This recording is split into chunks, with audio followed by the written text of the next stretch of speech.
Chaque pêcheur a ses spots, et la plupart sont souvent secrètement gardés. L'histoire que je vais vous raconter parle de l'un d'entre eux. Un spot découvert il y a bien longtemps. Très, très longtemps.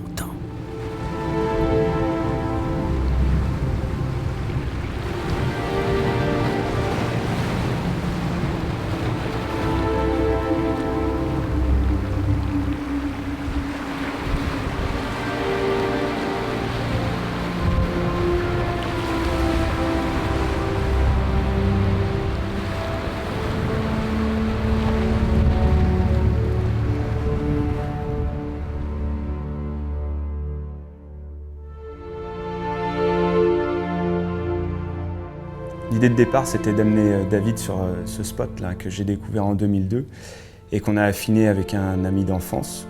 Donc ça fait 17 ans qu'on le pêche. C'est un spot qui est fabuleux parce qu'il abrite beaucoup de poissons et parfois des très gros poissons si on a un peu de chance, mais il est très dangereux. Il m'a lâché plein d'infos comme ça en me disant tu verras, ça se pêche de nuit à une certaine hauteur d'eau, c'est mieux s'il y a la lune, mais c'est difficile de progresser, ça va être compliqué d'y aller, c'est un peu casse-gueule, voilà. Du coup, j'avais du mal à me faire une idée et à savoir où je mettais les pieds.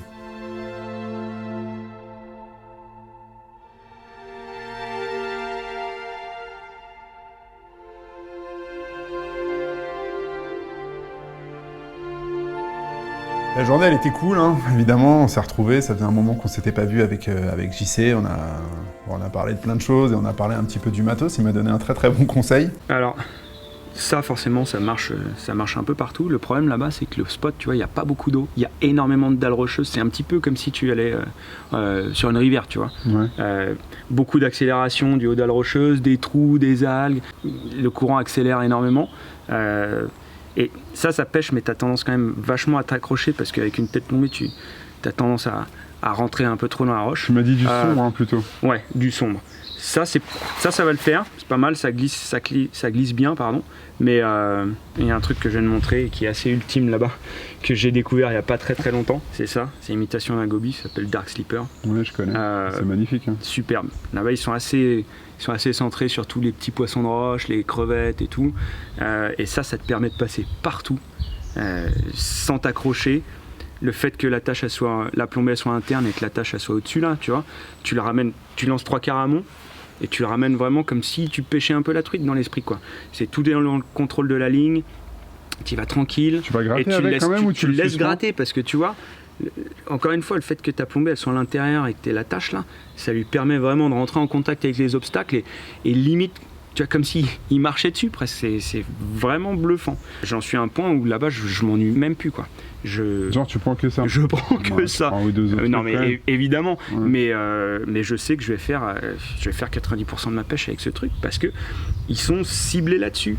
Tu prends des couleurs un peu sombres, là, tu vois, la nuit, des couleurs marron, tu vois, ce genre-là, ça, ou même ça, là. Et à chaque fois, c'est coffré. C'est-à-dire que tu vois, même des gros poissons, c'est dans le fond. Ça pèse 14 grammes, tu peux le lancer à des kilomètres. Tu vas pêcher avec le 14 grammes là? Ouais. Ok. Même s'il y a du vent, il suffit que encore une fois que tu contrôles bien ta ligne, tu as une canne un petit peu longue là, il n'y a aucun problème. C'est vraiment, moi ça m'a vraiment bluffé. Ok. Mais tu vas voir, tu vas te faire arracher le bras. Pour l'instant, il y a encore pas mal de flotte, il va falloir attendre que la marée descende, mais ce qui me chagrine un peu là, c'est le vent. Il y a vachement plus de vent que ce qui était prévu. C'est le moment où il faut attendre mécaniquement que l'eau baisse suffisamment pour pouvoir traverser et pas avoir de l'eau au-dessus de la tête. Donc ces derniers instants, ils sont un peu longs et puis il y a une atmosphère hyper particulière qui se dégage.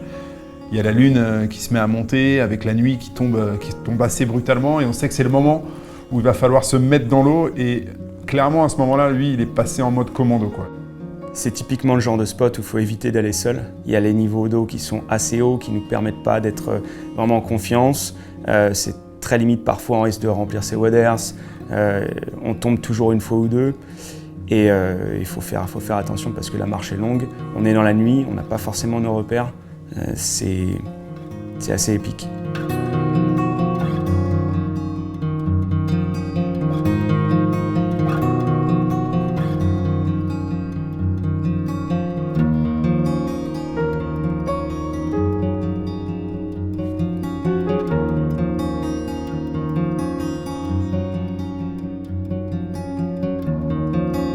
Après, il a jugé que c'était le moment et que la hauteur d'eau, c'était la bonne pour pouvoir entamer la traversée. Et là, franchement, on est parti dans un moment très spécial qui a donné après toute sa saveur en fait à la partie de pêche, quoi, parce qu'on était dans l'eau jusqu'à la limite du waders. Je le suivais, j'étais hyper content franchement de me dire que j'étais avec lui et qu'il connaissait la zone par cœur, parce que très honnêtement, tout seul, moi j'aurais fait demi-tour au bout de 5 minutes, quoi. C'est long, la progression elle est compliquée, il fait nuit noire, on se parle plus trop à ce moment-là, on se concentre sur les appuis, c'est glissant, il y a des patates, il y a des rochers dans le fond de l'eau, on manque de se casser la gueule assez souvent. C'était long, c'était long, j'avais hâte que ça se termine franchement. Descends un tout petit peu là, de 5-10 mètres. T'inquiète. Là il est tôt, ça va rentrer.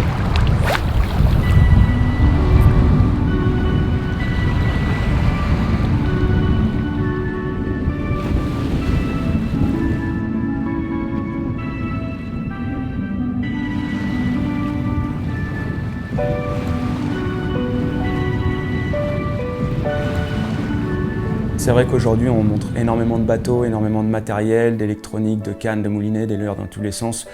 Moi-même, j'en utilise énormément, mais je trouve que ce spot, justement, il permet de revenir un petit peu aux bases et aux sources de la pêche, c'est-à-dire une canne, un leurre, une paire de waders.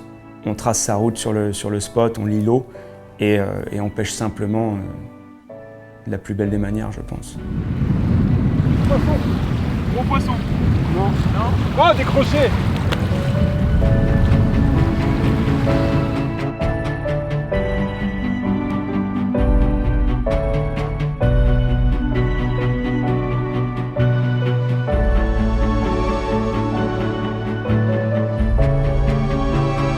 On commençait un peu à gamberger avec David, mais sur ce spot, je sais que c'est toujours dans les 3 derniers quarts d'heure que ça se passe et que potentiellement on peut toucher des très gros poissons.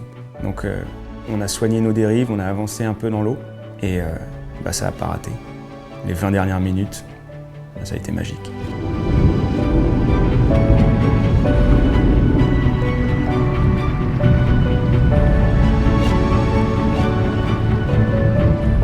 Yeah, poisson.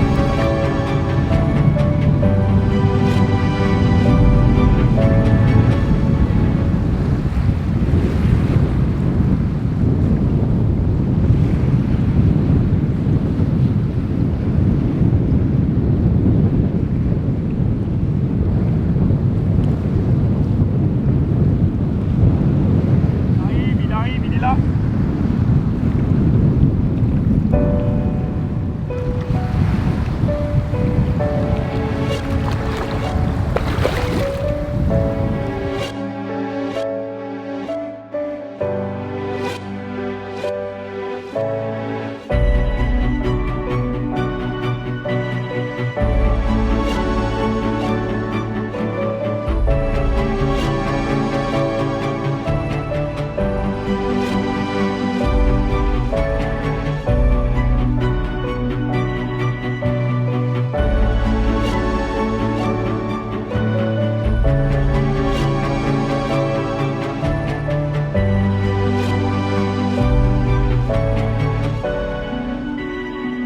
J'ai vu qu'il connaissait son spot centimètre par centimètre, quoi. Il savait exactement où était chaque dalle de rocher. C'était assez beau d'ailleurs de le voir évoluer comme ça. Je voyais qu'il avait un contrôle absolu sur tout ce qu'il faisait dans des conditions qui n'étaient pas faciles. Il y avait du vent, il y avait un peu de vagues.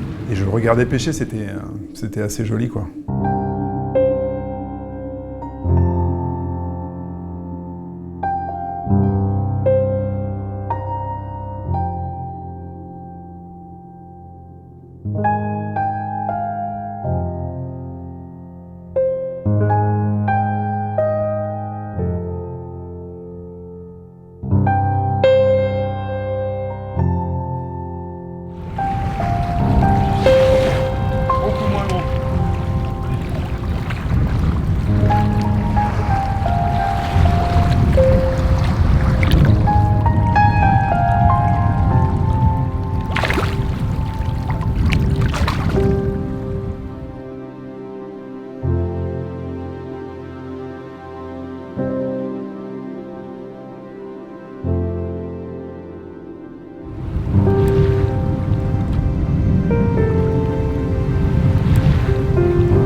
pas prêt de venir celui-là.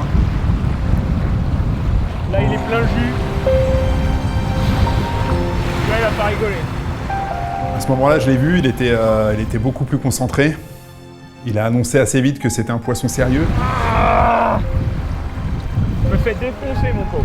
Je sens que ça va être un moment délicat parce qu'il y a énormément de têtes de roche, le courant est très très puissant, il y a des huîtres partout. Et il prend du frein, il prend du frein, il prend du frein. J'ai beau essayer de resserrer, j'arrive pas à le contrôler.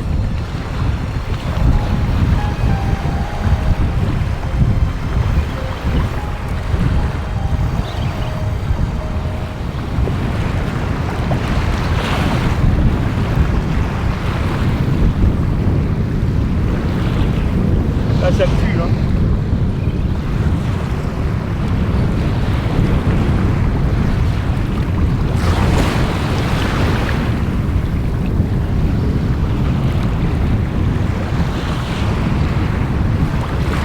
Il arrive.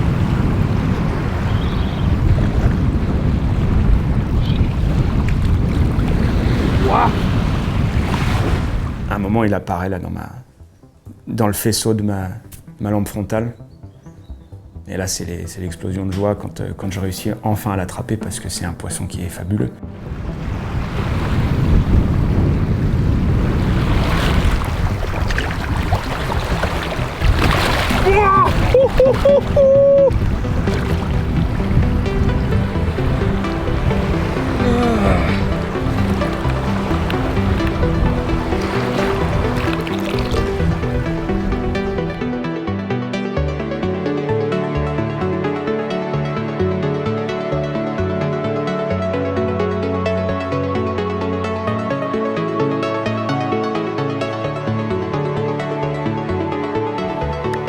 On avait pris des poissons, il avait pris ce poisson franchement exceptionnel et moi je pensais qu'on était arrivé au paroxysme de la session. Je commençais un petit peu à redescendre et là il m'a dit qu'il pouvait encore se passer des choses sur les derniers instants de la marée basse et c'est ce qui s'est passé.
C'était vraiment un moment de partage extraordinaire, on a explosé de joie, on était vraiment contents l'un et l'autre.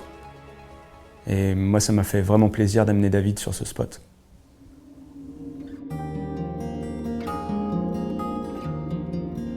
S'il y avait une morale à cette histoire, je dirais que parfois le plus merveilleux des spots est là, sous nos yeux, caché comme un trésor au fond d'un jardin.